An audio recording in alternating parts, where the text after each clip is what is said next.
Bueno, en esta ocasión, aquí en esta batea tengo un motocompresor automotriz, vehicular. Este motocompresor es un Sanden LSE 510, el cual le he cambiado el sello de adelante. Eh, Vamos a presurizarlo ahora, les voy a mostrar. Le he puesto tapones en la alta y en la baja. Después tenemos los racores de conexión para las mangueras, para conectarnos con el manifold. Yo ahí tengo tapado alta, si bien no hace falta porque tiene una válvula de retención, un óvulo, y ahí lo conecté por baja para presurizar. Siempre tenemos que presurizar por baja presión. No podemos presurizar por alta presión. El compresor está preparado para succionar por ahí para que el refrigerante retorne por la aspiración, por la succión, por el caño de retorno. Y por el otro lado para comprimir, donde están los tapones plásticos. Ahí les muestro uno, ese es el de alta, va conectada a la manguera de alta, que va a salir ¿para dónde? Para el condensador. ¿Y del condensador a dónde va a ir? Al tubo recibidor o al filtro. ¿Y del filtro a dónde va a ir? Al elemento de expansión, a la válvula termostática, válvula monobloc, válvula H, como le quieran llamar. Y de la válvula termostática, ¿a dónde va a ir? Va a ir a el evaporador. ¿Y del evaporador a dónde va a ir? Va a retornar acá, al compresor, a la succión. Bueno, esto, ¿cuánto el misterio de cuánta presión le damos cuando queremos presurizar un condensador, un evaporador, una válvula termostática, un compresor? Esto es sencillo, hay que tener lógica siempre para realizar un trabajo. Este compresor, ¿qué presión puede desarrollar? Y mayormente se dice que trabajando en un vehículo está entre los 150 y 310 psi por alta. ¿Se comprende lo que digo? Entonces nosotros si nos vamos al manómetro, 310 psi pasado a kilos o a bar, ¿cuántos kilos son? Más o menos son unos 26, perdón, 21 kilos, más o menos 21,2 kilos de presión. Casi tres veces lo que tiene un compresor de aire, que mayormente trabaja en 8 kilos, 120 psi. Dos veces más o menos. Bueno, entonces nosotros, si el compresor como máximo trabajo levanta una presión de 200 psi, con que lo presuricemos con 300 basta y sobra, estamos sobrepasando la máxima presión que el compresor va a trabajar, que va a desarrollar, entonces no vamos a tener más de 200, si el compresor está con 220 psi, con 180 psi, con 150, con 250 psi, sabemos que el equipo enfría bien, ¿para qué le vamos a agregar más refrigerante? ¿Para qué lo vamos a forzar al compresor? ¿Para que gaste más combustible el vehículo? No hace falta. ¿Para que el compresor trabaje más caliente? ¿Para que se rompa antes? No hace falta. Entonces, una vez que encontramos el punto óptimo de confort de temperatura en el interior con la menor presión posible, usted sabe que la presión es proporcional, junto a la temperatura y al amperaje. Esas tres magnitudes van tomadas de la mano, trabajan juntas. Si sube la presión, se eleva la temperatura y se eleva el amperaje. Si baja la presión, baja el amperaje y baja la temperatura. Cualquiera de los tres que varíe, van a variar las dos restantes magnitudes. Entonces, en refrigeración, cuanto menor refrigerante necesitemos, vamos a tener menor presión. Al haber menor presión, siempre y cuando se complete todo el sistema de refrigeración, principalmente el evaporador de refrigerante líquido, vamos a tener a la menor presión posible menor temperatura. Usted supóngase que nosotros estamos, una suposición, evaporando en R134, usted supóngase entre 25 y 50 PSI, ¿no es cierto? Entonces vamos a estar entre una temperatura de unos 0 grados y unos 10 grados más o menos evaporando. Ahora usted imagínese que completamos todo el evaporador con refrigerante líquido, pero a nosotros nos queda trabajando entre 20 PSI, suponiendo, ¿no es cierto? O 18, 19 PSI y 30, vamos a tener menor refrigerante, menor presión y menor temperatura, porque cuando nosotros evaporemos a unos entre 15 y 20 grados con 134, vamos a tener una temperatura de casi menos 7 grados, 5 grados, 10 grados, bajo cero. ¿Se comprende lo que digo? Y el refrigerante va a seguir trabajando y no se va a congelar, porque el refrigerante trabaja a más de menos 30 grados bajo cero. Así que bueno, tenemos que entender siempre, como digo, la lógica y la parametrización. En refrigeración, tres parámetros principales y fundamentales, y después hay dos más. ¿Cuáles son? El amperaje, la temperatura y la presión. A través de esos tres parámetros principales vamos a poder intervenir cualquier circuito de refrigeración y encontrar una fuga, una pérdida, un problema. ¿Cuáles son los dos restantes? El subenfriamiento. ¿Qué es el subenfriamiento? El subenfriamiento es el refrigerante cuando retorna del, del, del condensador, se comprende, entra a una determinada presión, a una determinada temperatura y sale a una determinada presión y determinada temperatura.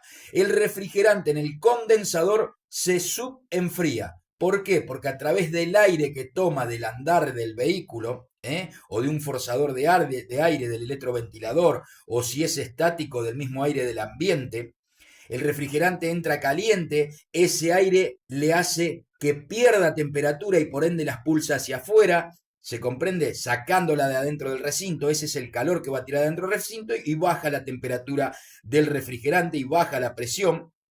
¿Se comprende lo que estoy diciendo? Entonces el refrigerante se subenfría. El subenfriamiento se produce en el condensador. Y el recalentamiento es el otro parámetro. Son los 5 importantes, ya le nombré 4. Amperaje, presión, temperatura, subenfriamiento y subrecalentamiento o recalentamiento. ¿Dónde se produce el recalentamiento? El recalentamiento se produce en el evaporador. Cuando el refrigerante ingresa al evaporador, se recalienta. ¿Por qué? Porque la aireación de la turbina, del ventilador o del aire circulando por el evaporador hace que el gas cambie de estado. En ese cambio de estado, por convención, se roba el calor del recinto y lo lleva a la condensadora que recién le expliqué y lo expulsa afuera. En ese cambio de estado, el refrigerante absorbe calor, por eso se llama recalentamiento. El gas, el refrigerante, el freón, se recalienta. ¿Se comprende lo que digo? Y cambia de estado. Entonces, son las cinco magnitudes que tenemos que tener en cuenta siempre. Presión, temperatura, amperaje y subenfriamiento y recalentamiento. Ahora, ¿qué voy a hacer yo acá? Siempre cuando trabajamos con nitrógeno, el nitrógeno tiene muchísima presión. En este tubo de medio metro, cuando el tubo está lleno, tenemos arriba de los 2000 psi de presión. 14,7 psi es un bar, un kilo de presión. Así que usted haga la cuenta cuántos kilos de presión tenemos, cuántos compresores de aire tenemos acá comparado adentro. ¿Se comprende? Entonces siempre tenemos que tener el regulador. Yo he visto usar el nitrógeno directamente con una cancha bárbara, que lo van abriendo despacito, dejan abierto el manifold, manómetro, como le quieran llamar. Está mal, señores. Es un riesgo tremendo porque a veces se puede trabar y sale presión de golpe, reventamos manómetro, reventamos manguera, reventamos lo que pongamos, no queda nada. Entonces para eso está el regulador. Las cosas se usan como se deben y siempre, a veces haciendo bien el trabajo y como se debe, falla. Así que imagínese si usted encima no usa las seguridades que hay que usar para cada trabajo. Así que acá nos va a marcar la presión que tenemos adentro, la presión total que tenemos adentro del tubo de nitrógeno, y acá la salida, que la regulamos a través de este regulador, de esta manivela, de esta manija. Yo la voy a aflojar para abrir, voy a dejar abierto aquí para que pase, no haya obstrucción, y ustedes van a ver lo que va a suceder con el manómetro. Estoy con una sola mano, ¿ven? Yo ya he usado, ahí está pasando adentro del compresor, tengo más o menos 1500 psi, pasaron 110 psi, ahora le vamos a dar más. Acá nos está acusando el reloj, y acá tenemos probando el compresor con 110 PSI no pierde, pero este compresor comprime muchísimo más PSI y si lo exigimos al máximo, una suposición, voy a decir, entre 150 y 310 PSI, que lo voy a llevar hasta 300, porque en refrigeración automotriz se presuriza con 300 PSI como máximo. Otra de las cosas, si nosotros presurizamos con más PSI, en caso de que estemos presurizando el sistema puesto, va a actuar la seguridad que tenemos mayormente de alta presión. ¿Se comprende lo que digo? Tenemos siempre un presostato de baja presión. Si no hay refrigerante, estos compresores se rompen. Entonces impide que el compresor, que el clutch conecte con el cigüeñal cuando gira la polea y lo haga mover. Entonces el compresor no va a trabajar por baja presión. Eso lo hace el presostato de baja. Y el presostato de alta, que más o menos conecta después de los 310, 320, 330, 340 PSI, corta en caso de que nos pasemos de refrigerante y el compresor esté comprimiendo mucho más, o bien se haga una obstrucción y antes de que reviente algo, el compresor va a dejar de comprimir, va a cortar. ¿Se comprende lo que digo? Bueno, entonces acá le vamos a ir dando, yo voy trabajando con una sola mano para que ustedes vean, va a ser medio difícil porque después se pone duro, por la gran fuerza que hace la misma presión, 150 PSI, le voy dando, estamos cerca de los 200 PSI, yo lo voy a llevar hasta 300 PSI, ahí estamos en, para que ustedes vean, 250 PSI, con una mano trabo el tubo, y con la otra le doy al regulador, y lo voy a llevar, acá estamos, para que ustedes vean, casi en los 300 PSI, y acá estamos casi en los 300 PSI, más o menos 270, 280 PSI. Bueno, ahí nos vamos arrimando a los 300. Ahí lo pasé un poquito. Estamos en 300 PSI, 302, 303. Bueno, miren, el compresor no pierde. Entonces este compresor no pierde por ningún lado, ni por el sello que le he cambiado, que algunos dicen que estos compresores, uy, son terribles, no queda nunca bien el sello, tenés que poner 10 sellos, 20 sellos y demás, no sé cuánta historia. No, muchacho, nosotros sacamos acá la puntera del compresor, sacamos la polea, sacamos el rodamiento, sacamos los retenes, los Seger, sacamos esa bobina, sacamos lo que es la tapa del compresor, sacamos el planetario que está dentro con el cigüeñal y nosotros desarmamos como se debe y cambiamos como se debe el retén, los O-ring que lleva, interno, externo, el prensa estopa y demás, el separador.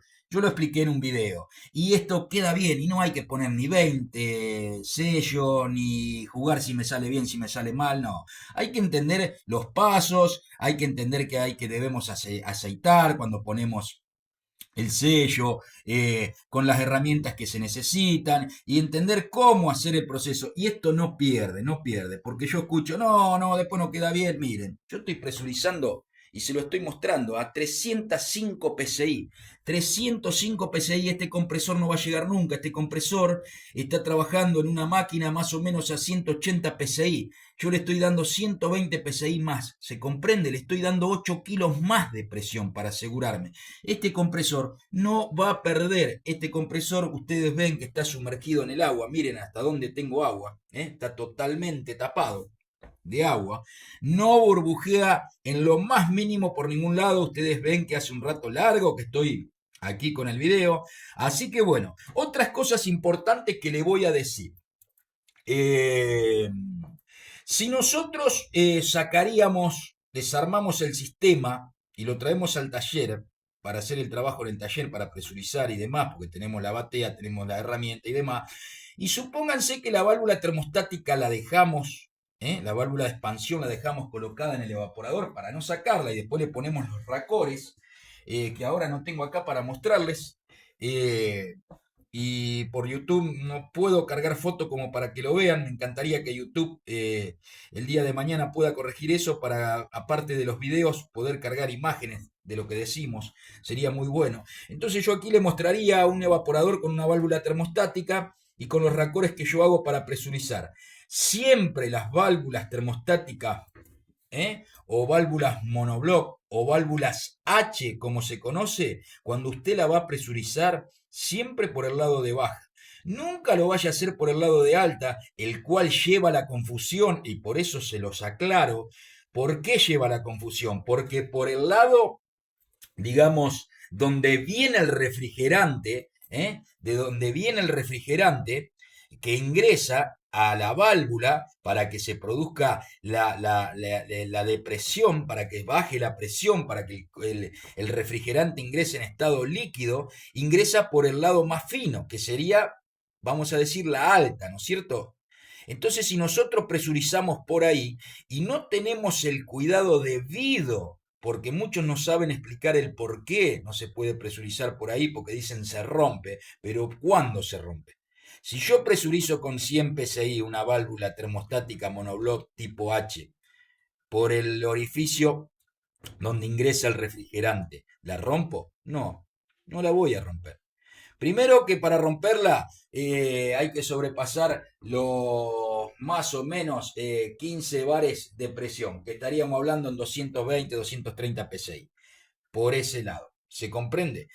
Por el lado de baja, la presurizamos, se debe presurizar por ahí, entonces por ahí, ¿qué hacemos? Mandamos el nitrógeno al revés de cómo circularía el refrigerante y la válvula monobloc termostática tipo H va a cerrar, va a bloquear el orificio de salida porque la va a empujar para abajo al vástago y va a cerrar. ¿Se comprende? En cambio, si nosotros le damos al revés, por el lado donde va el sentido del refrigerante en el sistema cuando está instalado, si nosotros nos pasamos de presión, la rompemos. ¿Rompemos qué? La membrana que tiene la válvula.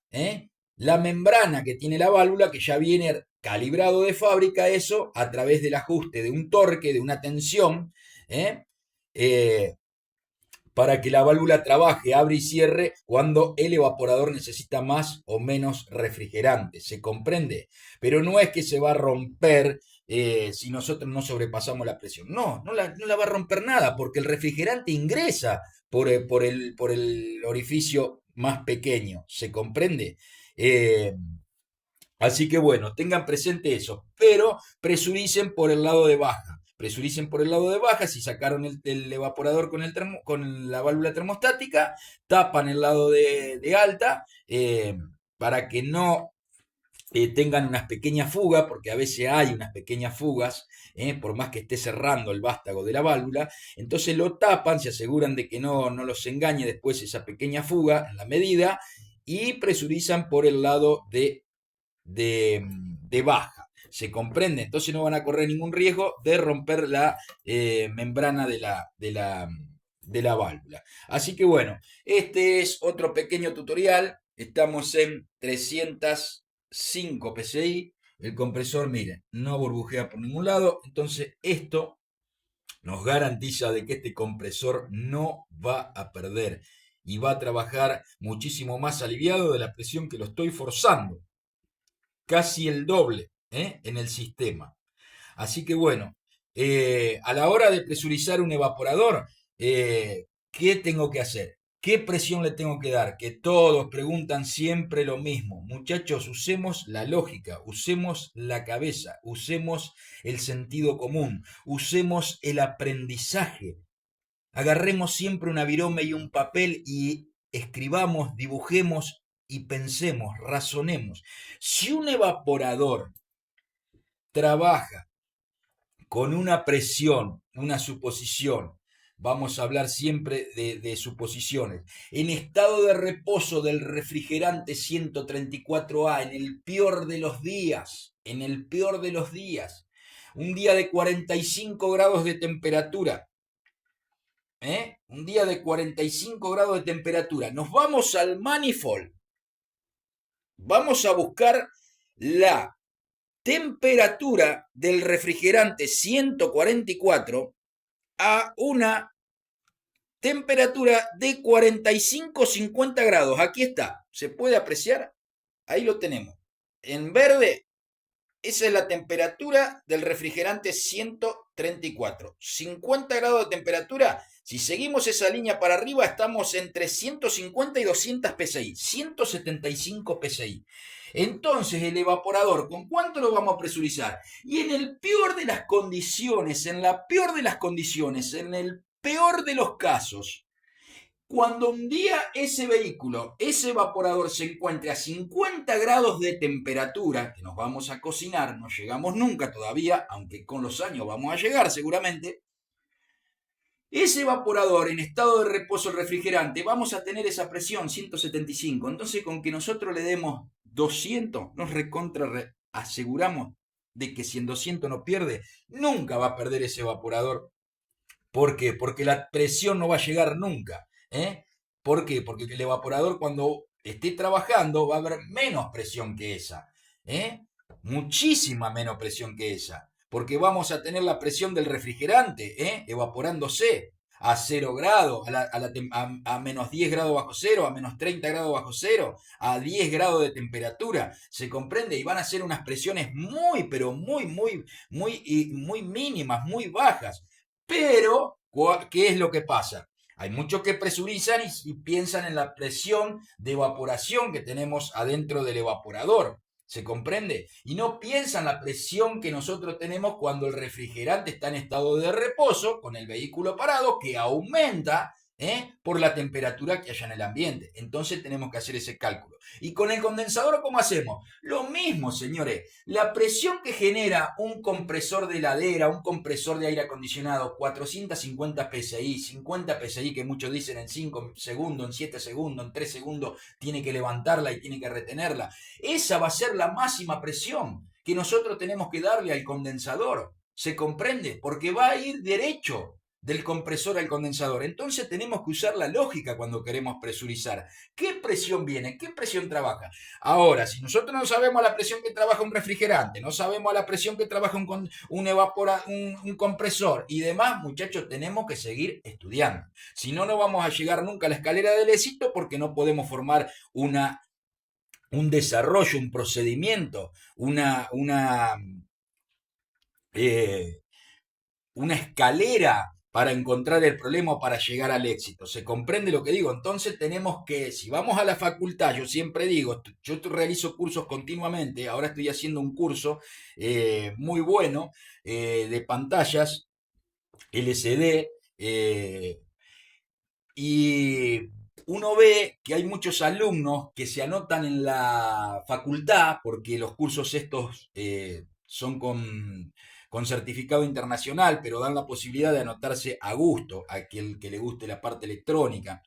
Pero hay muchos que quieren ir a la facultad y no fueron a la primaria, no fueron a la secundaria, entonces están perdidos y preguntan cosas que son básicas de primaria o de secundaria y no se dan cuenta de dónde están parados. No van a terminar aprendiendo porque se les va a hacer un matete tremendo porque los términos que se hablan ya están recontra conocidos por el que está escuchando. Y si usted no comprendió lo primero, lo segundo menos va a comprender lo tercero. ¿Se comprende? Entonces, mi gente, si usted no sabe lo que es un tubo de nitrógeno, un manifold, un motocompresor, después me escribe qué es el manifold. Así, uno mira, o qué es el motocompresor, y sabe que en otros países se llaman de distintas maneras. Entonces uno ve la nacionalidad de quien está preguntando y se da cuenta que no es que no sepa, sino que se llama de otra manera en otro país. Pero otra cosa es acá en Argentina, gente que entra y después te pregunta, no sé, ¿qué es el regulador? ¿Me comprenden? O el manifold o la manguera.